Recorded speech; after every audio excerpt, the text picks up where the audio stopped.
Hello guys! Hello Fire Sign! Hello Leo, Aries, Sagittarius! Welcome dito sa aking channel, Kapalaran 888. Welcome! Alamin natin kung ano ang messages, vibration, gabay, energy para sa araw na ito, Fire Sign, Leo, Aries, Sagittarius. General reading to guys, so pwede kang makaresonate. Gamitin mo ang iyong intuition sa panonood. Okay. Ano ba ang gustong sabihin sa'yo ng baraha sa araw na ito? Okay. Fire sign, Leo, Aries, Sagittarius. Wow. It's a relationship message, guys. So, mayroon ditong main male para silang mga bida sa pelikula. Isang lalaki, isang babae. 1 in 2. So, isang babae, isang lalaki, may edad or bata pa, single or in a relationship, posibleng magkaroon ng ugnayan, diba? So, posibleng isang lalaki ka ba or isa kang babae, siguro makakatagpo kayo ngayon ng someone else na pwedeng siya or siya na pwedeng siya yung dream individual mo, ikaw din dream niya, parang ganon. Pero ang nakikita ko dito, medyo may edad na yung babae. So, kung halimbawa, isa kang fire sign, Leo, Aries, Sagittarius, na medyo may edad na, 30 years old, above, and never been in a relationship, posibleng sa araw na ito ay may magsimulang relationship. Pwedeng may makilala ka na isang lalaki na naghahanap din ng relationship. Pero ito, nasa tamang edad to, hindi naman siya medyo may edad na or nasa 25 years old, 26, 27, 28, parang ganun. Okay.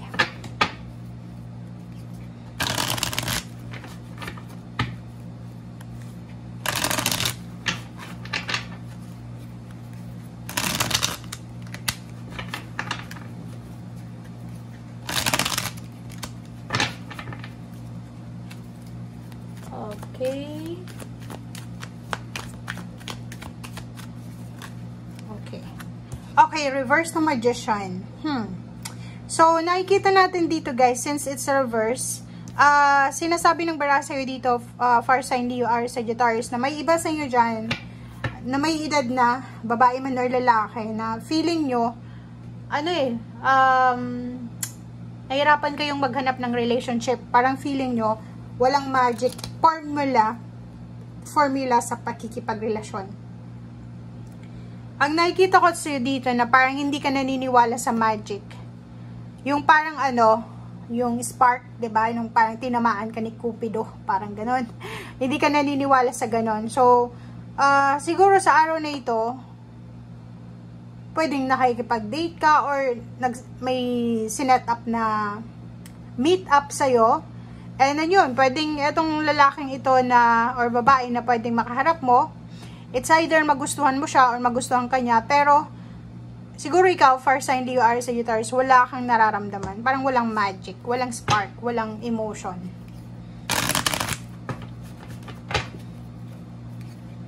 And parang sinasabi ng Magician reverse na to na ang feeling mo, hindi mo siya deserve, or ikaw, hindi mo siya deserve, or hindi ka niya deserve, parang ganun.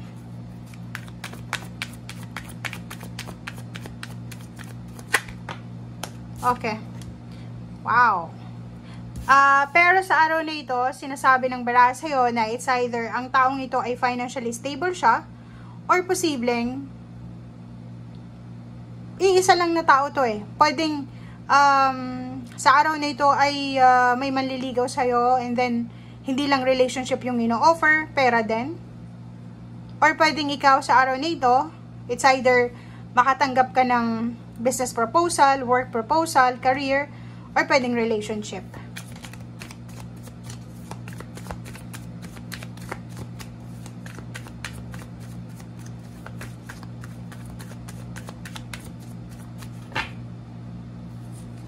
Okay.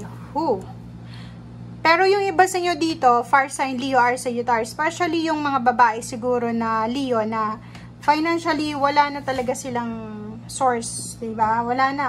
Parang side na yung savings nila, wala na silang pera. Medyo makakaramdam kayo ng sobrang pagod sa araw na ito. So, ibig sabihin, May iba ditong fire sign, Leo, Aries, Sagittarius, may asawa ka man or wala, may trabaho ka man or wala. Siguro yung gagawin mo sa araw na ito is kailangan mo magpahinga, kailangan mong mag-isip, kailangan mong mag-meditate kasi sobrang pagod na pagod ka na. Siguro 9 months ka nang nakikipaglaban sa financial scarcity, sa problema sa pera, or siguro ilang buwan ka nang namumroblema sa usaping pera. Okay. So, kung makikita mo dito, meron ka na 10 of Cups and then Intuition, High Priestess, and 8 of Cups. May iba sa inyo dito, fire sign, Leo, Aries, Sagittarius, na sa sobrang pagod nyo sa paghahanap ng pera, pag-a-apply ng trabaho, sa sobrang pagod nyo sa paghihintay, parang ang gagawin nyo na lang is i-abandonan nyo lang yung idea na yon eh. For example, nag-apply ka ng trabaho sa gobyerno or sa isang private na institution, community, and 9 months ka na or 8 months, 1 year na naghihintay, pero ganun pa rin, wala pa rin na reply. Okay? So, ang iba sa inyo pwedeng i-abandonan nyo na lang yung situation, or pwedeng yung iba sa inyo dyan is maghahanap na lang kayo ng ibang pwedeng pag-a-applyan. Parang ganun. Ito naman, na 10 of Cups, and then Intuition. Sinasabi ng Brasser dito na posibleng sa araw na ito, may family celebration. Or pwedeng ikaw, kung nasaan ka man sa ngayon, posibleng uuwi ka sa pamilya mo. Or pwedeng magta-travel ka para sa pagse-celebrate ng New Year's celebration with your family. So, kung makikita mo dito, meron kang High Priestess. Sinasabi ng Brasser dito na maraming sekreto. Maraming sekreto ka na posibleng matuklasan dahil dito sa family occasion na to, celebration, or ang nakikita natin dito is either reunion. So, for example, may gaganapin na reunion before New Year or New Year ng buong family. Pagtitipon siya pwedeng homecoming, pauwi ka ng Pilipinas o pauwi ka ng probinsya or ng bahay nyo. Dito may matutuklasan ka na mga sekreto tungkol sa pamilya mo.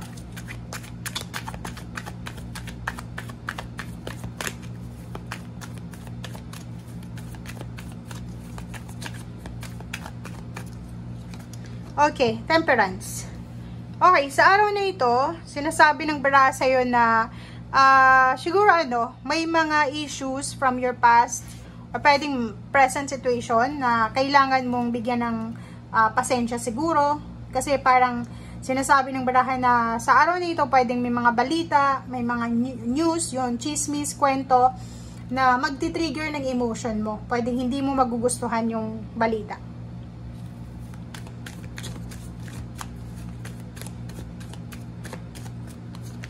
Okay, sabi ka na diba? So, it's either long distance, it's either nasa malapit lang na balita. Patience ang kailangan mo sa araw na ito. So, matitrigger yung emotion mo sa news na to, sa balita. Pwedeng, etong kwento na to na ibibigay sa yung kwento or isi-send sa'yo or i-message sa'yo, ay posibleng eto ay magdadala sa'yo ng galit, inis, or pwedeng magdadala sa'yo ng tataas yung kilay mo, parang ganun. So, kailangan mo ng pasensya. Okay. Nandito yung energy mo, nandito yung Queen of Wands. Sinasabi ng Queen of Wands na to na may iba sa inyo dyan, fire sign, Leo, Aries, Sagittarius, na gusto nyo ng freedom. Okay? Ang freedom na nakikita natin dito is either relationship or money. Gusto nyong magkaroon ng kalayaan sa usaping pinansyal. Yung magagawa mo yung lahat ng gusto mo sa usaping pera. And sinasabi ng Brasser dito na kailangan mong magpasensya sa araw na ito. If ever na naghihintay ka ng pera sa araw na ito, or naghihintay ka ng lump sum, or pwedeng naghihintay ka ng bonus mo, ng sweldo, hinihintay mo yan sa boss mo, parang ganon. Konting pasensya kasi parating na siya. So siguro na delay lang ng ilang oras, ilang minuto. So make sure na wag masyadong uminit yung ulo natin sa araw na ito. Okay? Kasi may possibilities. And last card natin is the moon. So, yun. Sinasabi ng Baraser dito, iwasan mo yung sobrang pag-iisip. Iwasan mo yung overthinking, overanalyzing. Like for example, may nakwento sa'yo na tungkol sa kapitbahay mo, na kinaiinisan mo. And makinig ka lang muna. Okay? Makinig ka lang muna. Huwag kang magbibigay ng reaction mo. Kasi once na nagbigay ka ng reaction, it means na apektado ka.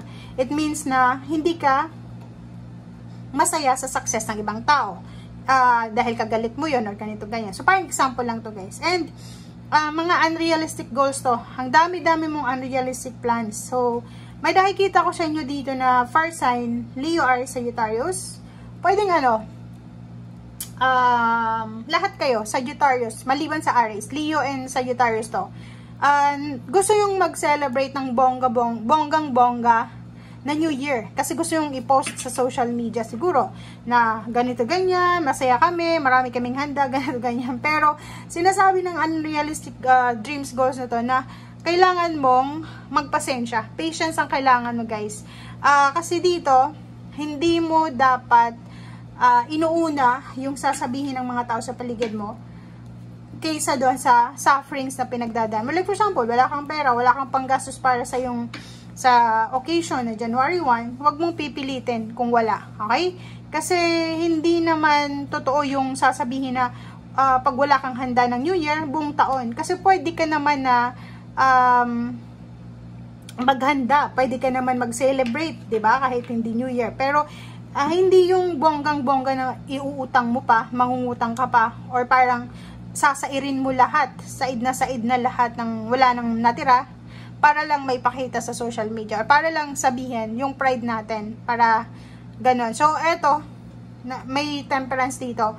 Siya yung pinaka-subject sa araw nito. Make sure na yan yung sundin mo. Kailangan magpasensya, huwag kang magpadalos-dalos, lalo na sa pera, sa paggastos. Okay? Thank you guys. Bye!